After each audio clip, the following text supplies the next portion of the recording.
All right, today we're talking about something that sounds like straight-up modern alchemy. I'm talking about a process that could take our mountains of plastic waste and turn it all back into the valuable oil it came from. So let's get right into it. Okay, before we get to the solution, we really need to wrap our heads around the size of the problem. Since the 1950s, so not that long ago really, we've cranked out over 8.3 billion tons of plastic. It's almost impossible to picture, but think about this. That's more than the weight of every single person on Earth combined. So where does all that plastic go? I mean, we all try to recycle, right? Well, the numbers tell a pretty sobering story. We talk a big game about recycling, but in reality, only a tiny slice, just 9% of all the plastic we've ever made has actually been recycled. The rest of it, that massive 91%, is just out there, piling up in landfills or, even worse, floating around in our environment. You know, this impact is so huge, so permanent, that some scientists are starting to call our era the Plasticine. Just let that sink in. The idea that future geologists, millions of years from now, might define our entire civilization by a thin layer of our garbage in the rock. It's a pretty wild thought. But what if it doesn't have to be that way? What if plastic isn't just a one-way ticket to a landfill? What if we could actually hit rewind, turn the clock back on all this waste? And that's where this genuinely revolutionary idea comes in.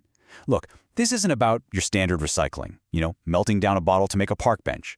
No, we're talking about something way more fundamental. We're talking about taking plastic apart molecule by molecule. It's a process called thermal depolymerization, or TDP for short, and honestly, it's like a geological time machine. Think about how nature takes organic matter and, over millions of years, turns it into oil. Well, TDP does basically the same thing, but in a matter of hours. It uses a pretty simple recipe: heat, pressure, and water to break down plastic into its original building blocks: good, high-quality oil. Okay, so how does this giant industrial pressure cooker actually pull this off? Let's pick under the hood and see how you can literally deconstruct a piece of plastic. So first, a quick chemistry lesson. I promise it's painless. At its core, plastic is just made of these things called polymers. Picture super long, tough chains of molecules, all chemically zippered together. That zipper is what makes plastic so useful. It's strong, it's durable, but of course, that's also what makes it such a nightmare for the environment.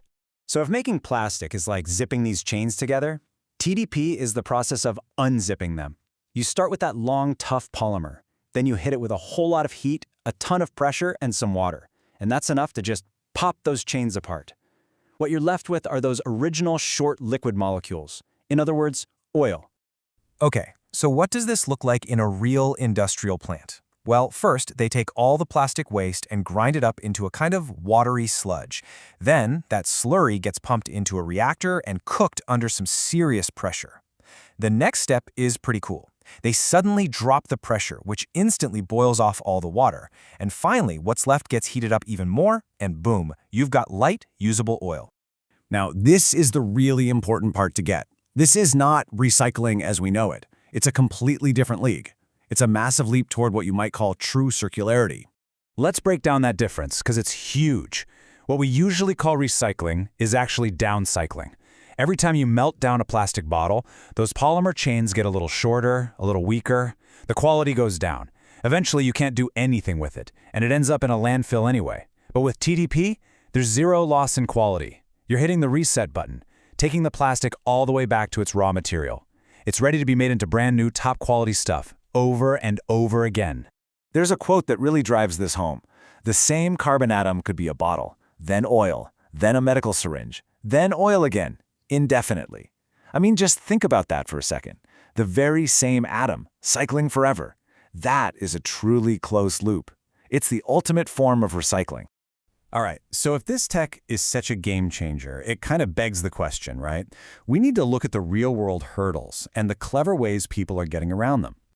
Yeah, you're probably thinking, if this is so amazing, why isn't there a TDP plant on every street corner? And that's a perfectly fair question. Turns out, there have been a few big roadblocks that innovators have been chipping away at for years. It basically boils down to this triple challenge. First off, energy. The early versions of these plants were energy hogs. They actually used more energy than they created. Not good.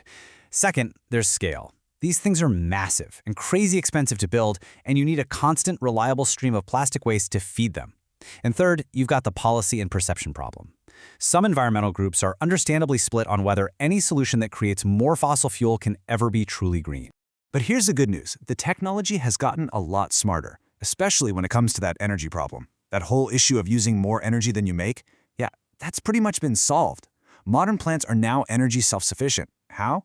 Well, they capture the extra gases that are made during the process, things like methane, and they just burn those gases to power the whole operation. It's brilliant. They're literally running on their own fumes. And once you solve that energy puzzle, it opens up a whole new world of possibilities. It means you can start thinking beyond these giant centralized factories and move towards something much more flexible, smaller, localized units. So the future of TDP looks like it's going to be both smart and small. Seriously, picture this. A whole plant packed into a single shipping container. You could drop one on a remote island, and it could turn all their plastic pollution into diesel to run their fishing boats. Or think about using AI to constantly tweak the heat and pressure, so you could just dump in a mix of different plastics without sorting. It's all about creating these targeted, local, self-sufficient loops. And all of this leaves us with a really big question, one that totally reframes the problem. Technology like TDP really forces us to look at our garbage differently. Is that plastic bottle in your hand really just trash destined for a hole in the ground? Or is it something else? Is it a valuable resource? Maybe even a tiny pre-processed oil reserve just waiting to be unlocked